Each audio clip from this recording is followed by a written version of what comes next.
This is a Radio Shack Realistic DX300 radio that I picked up the other day. The radio probably needs a little repair, but it's not dead. It just needs a little tuning. I'm going to turn it on and show you that it does have some output and it does pick up stations. We'll turn it on. This is not connected to an external antenna right now. It's just on the built-in antenna. We're tuned to 820, which is WBAP Dallas. It's 100 miles away. This radio, you have to tune the pre-selector and to the range you want to use, and then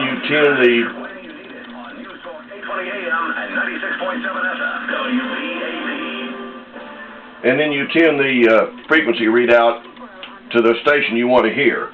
And this inner dial here tunes the kilohertz, and this outer dial tunes the megahertz. I'll show you how that works here in a minute. You peak it with this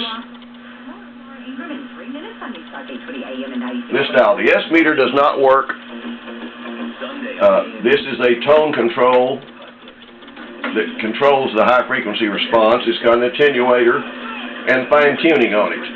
It's got functions for AM with noise limiter, standby, upper sideband or lower sideband, which will also work for CW. Okay, I'm going to switch frequency ranges, and we're going to go to 1660, which is another station in the area, and we have to change the pre-selector tuning. Industry and why that word doesn't work for them, and we'll get you some reaction to all the LeBron discussion that we've had this hour. So that works pretty well. We're going to tune down to another station here. Bear in mind there is no outside antenna hooked up. It's just on the little loop stick that's built in to the radio. Going to go down here to 1230, which is another AM station in the area. Once again, we have to change the pre-selector.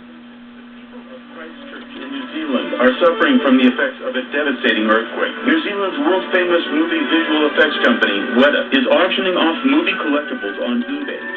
So for those of you not familiar with this type of radio, it tunes a little differently than most radios. All proceeds go to the Red Cross in New Zealand. You can connect it. Go down here to another local station. It's on 1010. And then you tune your pre-selector. Okay. Hold on a minute. Wait. Hold on. A talk radio show with some people talking about various different things. For a second. Now, this is game plan number 1. In order to pick up shortwave reception, I do have to connect an outside antenna. So we're going to change the dial setting to, we're going to change it to about 2 megahertz and run up here to about 2.5, which I should be able to pick the National Bureau of Standards time up. Let me connect an outside antenna to it.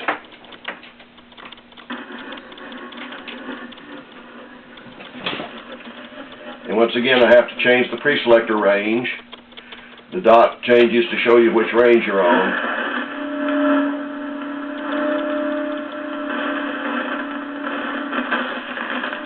We have some thunderstorm activity in the area, so we are having a little static, but there's WWV at 2.5. It's the National Bureau of Standards time. Check and see if there's any other regular shortwave noises that you always hear. Remember, you have to move the pre-selector every time you move the main dial.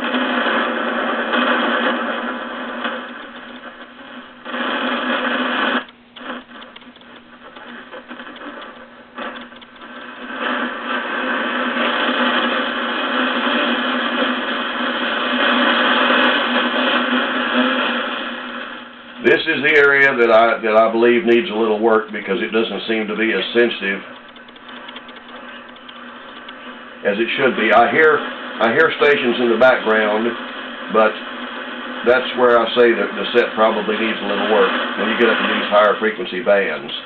But it works quite well on the AM broadcast band. To the Congress disagree, believing that minority group citizens should not be left out of the electoral process. Congress tells legislatures that all election information available illegally must also be available in the minority. And that's the status that I have on the DX300 radio at this time. I will be selling it as is, needing some repair, but not dead. Thanks for watching.